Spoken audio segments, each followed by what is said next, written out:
Au cours de la fabuleuse histoire du Collège de Montréal, il y a eu beaucoup de différents modes, styles de pensée et éducation.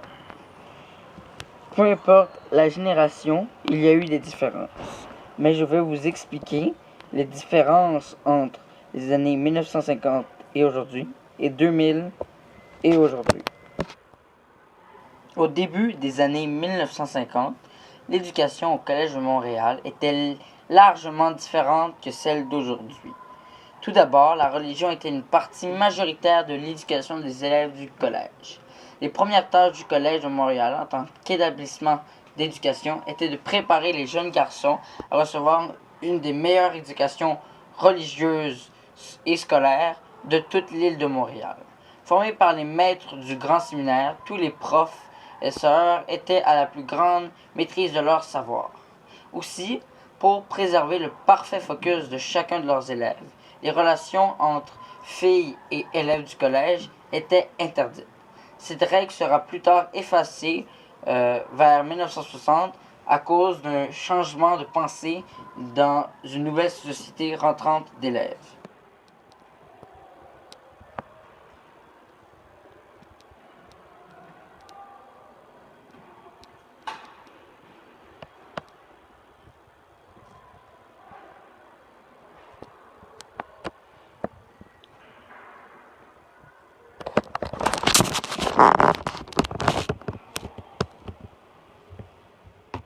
L'éducation des débuts des années 2000 comportait quelques détails différents à celle d'aujourd'hui. Mais ces détails ne se démarquent pas autant que ceux des années 1950. Les certains détails dont je veux vous parler est surtout l'acceptation des filles dans l'enceinte du collège, soit autant en tant qu'élève ou que professeur. Aussi, il y a eu l'introduction du iPad comme outil pédagogique pour chaque élève. Cet outil pédagogique a été amené pour faciliter l'échange de devoirs, de travaux entre professeurs et élèves. Aussi, vers 2011, c'est en 2011 que l'iPad a été instauré.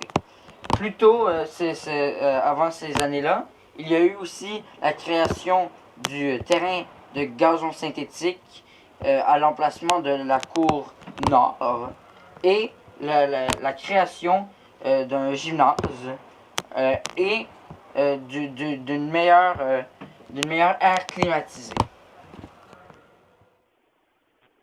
Le collège a ajouté beaucoup de programmes diversifiés et beaucoup de sports depuis son existence.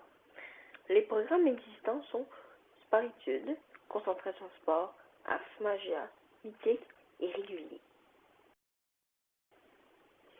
Sport-études est un programme pour les grands sportifs qui font partie d'une équipe sportive à l'extérieur du collège.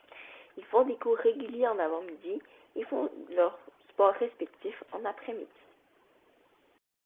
Concentration sport est un programme pour les sportifs aussi. Les élèves dans ce programme ont plus de cours d'éducation physique que les autres. Artis Magia est un programme où les artistes peuvent démontrer leur talent.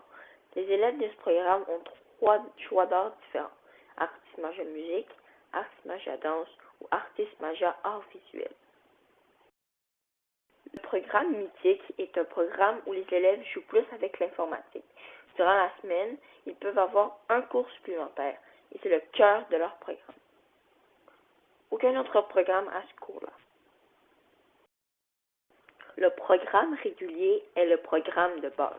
Ce programme vise essentiellement les élèves qui ne désirent pas faire partie d'un programme particulier. Il y a plusieurs équipes sportives au collège, mais il y a aussi des sports individuels, comme le badminton. Il y a une équipe de football américaine masculine, une de soccer intérieur et extérieur masculine et féminine, une de basketball masculine, une de flag football féminine et une autre de volleyball féminine. Le seul sport individuel offert est le badminton, quoique ce sport peut se jouer 2 contre 2.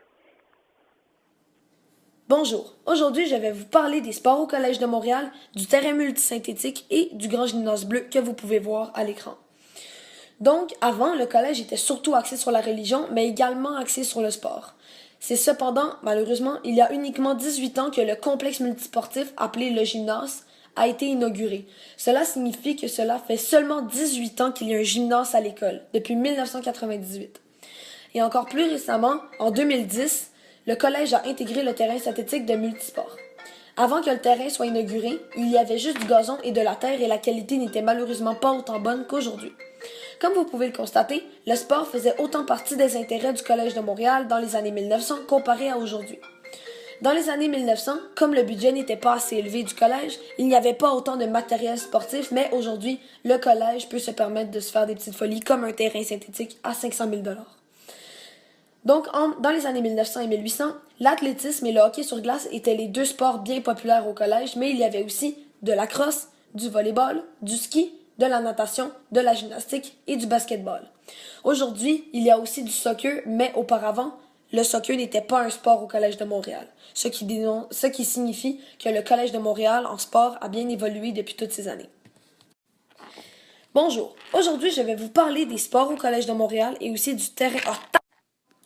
En se promenant dans le Collège de Montréal, on voit différents objets se référant à la religion catholique. En premier lieu, on remarque plusieurs croix sur les murs du Collège de Montréal, soit dans plusieurs classes. Les croix sont aussi présentes sur les statues des méritants. La croix est le symbole principal du christianisme et la crucifixion de Jésus. Lorsqu'on circule dans le collège, on voit différentes statues. Il y a la statue de Marie, près d'une fenêtre, et dehors, il y a la statue de Joseph, avec son enfant Jésus. Ces statues sont représentatives des parents de Jésus et des symboles traditionnels du christianisme. On y voit aussi le frère de Jules et plusieurs photos où on voit des élèves du Collège de Montréal avec les dates. Exemple 1996-1998. On y voit aussi un gros instrument de musique qui servait il y a des années de cela quand les élèves du Collège de Montréal priaient.